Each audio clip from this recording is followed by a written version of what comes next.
नमस्कार, मैं हूं देवेंद्र। आप देख रहे हैं पंजाब केसरी टीवी।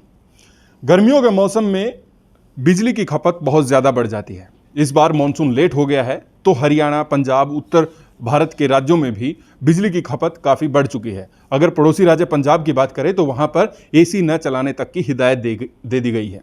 हमारे हरियाणा में किस तरीके की तैयारी है, अगर खपत ज़्यादा बढ़ती है तो किस तरीके से हम तैयार हैं? बिजली विभाग के एसीएस पीके दास जी मेरे साथ हैं, आइए उनसे बात करते हैं।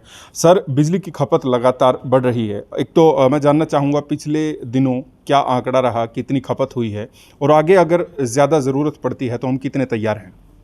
वो लगातार हमारी इस जून के 15 तारीख से लेके लगभग 2200 लाख यूनिट प्रतिदिन की बिजली की सप्लाई हो रही है। लेकिन पिछले हफ्ते में लगातार 3 दिन हमने 25.5 करोड़ यानी 2550 लाख यूनिट बिजली सप्लाई किए हैं। लेकिन पिछले 2 दिन में हरियाणा के कुछ एरिया में थोड़ा बहुत बारिश हो गया है, इसीलिए शनिवार इतवार को तो वो 2250 लाख यूनिट दिए थे और कल हमारे 2450 लाख यूनिट हमने बिजली सप्लाई किए हैं। अलग अलग कैटेगरी की अगर बात करें, ग्रामीण की, शहरी की और खेती, बिना खेती, तो क्या कुछ आंकड़ा है? ये जो सप्लाई किया है हमने हाँ जी। 5 तारीख को एग्रीकल्चर फीडर के लिए हमने 711 लाख यूनिट सप्लाई किया है। रूरल डोमेस्टिक के लिए हमने 463 लाख यूनिट सप्लाई किया है। इंडस्ट्री के लिए 358 लाख यूनिट सप्लाई किया है और अर्बन डोमेस्टिक और अर्बन नॉन डोमेस्टिक यानी कमर्शियल इसमें 726 लाख यूनिट सप्लाई हमने किया है। अब क्योंकि मानसून नहीं आया है, खपत ज़्यादा बढ़ रही है, कुछ ही हिस्सों में बारिश हुई है, इसका असर पड़ा है खपत पर? जी देखिए, जो 25.5 करोड़ यूनिट की सप्लाई हमने किया है, उन दिनों में मानसून तो नहीं था, बारिश नहीं था और साथ साथ गर्मी भी काफ़ी चरम सीमा पर था। तो वो 25.5 करोड़ यूनिट जो है वो एक बेंचमार्क है मेरे ख्याल में इस साल का।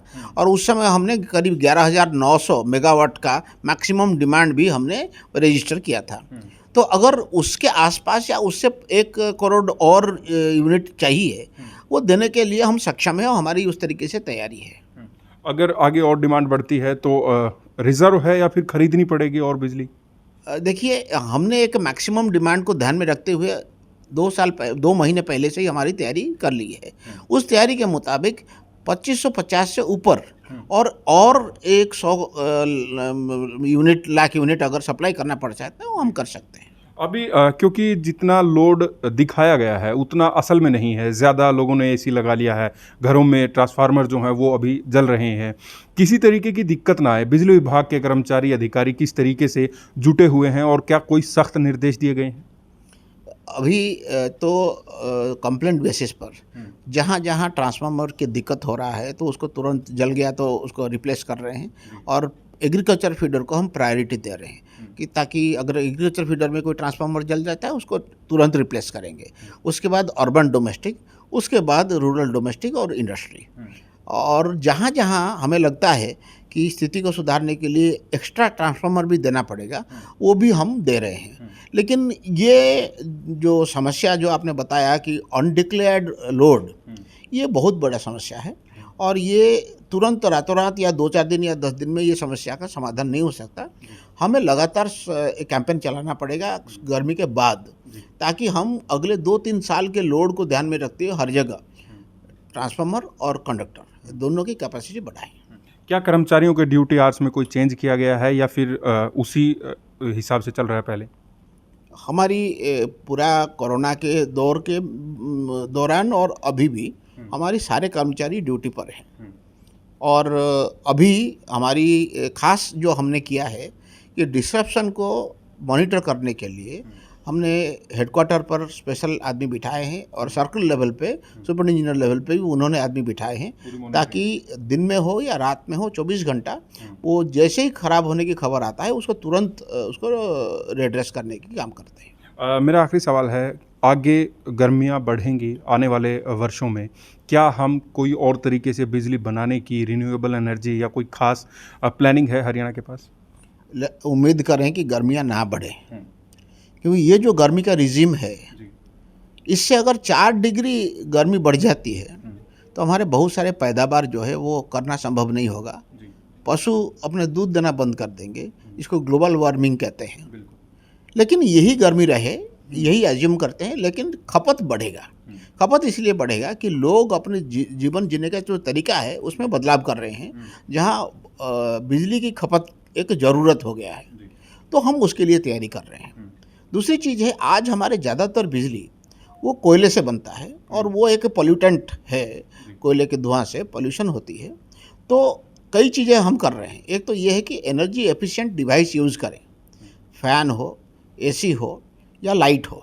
अगर वो ऐसे चीज़ें इस्तेमाल करें जहाँ पहले जैसे 100 वाट बल्ब था, अब हम 10 वाट के एलईडी बल्ब उसके बराबर है, तो अब 90 वाट की बचत हुआ। वो बचत से हमें कमर्शियली फ़ायदा हो ना हो, लेकिन हम जब कम बिजली पैदा करते हैं कोयले से, तो ये एक हमारे लिए अच्छा है। दूसरी चीज़ ये है कि बड़े पैमाने पर हमारी बिजली कंपनियों ने सोलर एनर्जी खरीदना शुरू कर दिया है और अगले साल के अंत तक बड़े पैमाने पर सोलर एनर्जी हमें मिलने लगेगा। ये ज़्यादातर एनर्जी दिन में मिलेगा। दिन में मिलेगा तो फिर दिन में जो हमारी ज़रूरत है, बिजली की मांग है, उसको हम पूरा करेंगे और ज़रूरत पड़ेगा तो उस मांग को बढ़ाने के लिए भी कदम उठाएंगे, ताकि जो बिजली हमें मिल रहा है दिन के वक्त, उसको दिन के वक्त हम खपत कर पाएँ। एग्रीकल्चर में जैसे दिन में हाँ, अभी जैसे बहुत दिनों से ये डिमांड रही है किसानों का कि उनको दिन में ही सारी बिजली मिले जो खेती के लिए, तो वो तभी संभव होगा जब दिन में हमारे पास ज़्यादा बिजली होगी। तो वो अभी वो बंदोबस्त मेरे ख्याल में अगले साल से पूरा हो पाएगा। अभी हम देख रहे हैं कि तीनों ग्रुप को दिन में चलाने के लिए हमें क्या सिस्टम में क्या परिवर्तन लाना पड़ेगा, वो हम कर रहे हैं। जी, बहुत बहुत शुक्रिया। तो पीके Das ji, ACS power department मेरे साथ थे और हरियाणा का बिजली डिपार्टमेंट पूरे तरीके से तैयार है। चाहे लोड बढ़े भी तो किसी तरीके की जनता को दिक्कत बिजली के मामले में नहीं आने दी जाएगी। मैं हूं देवेंद्र, देखते रहिए पंजाब केसरी टीवी। नमस्कार।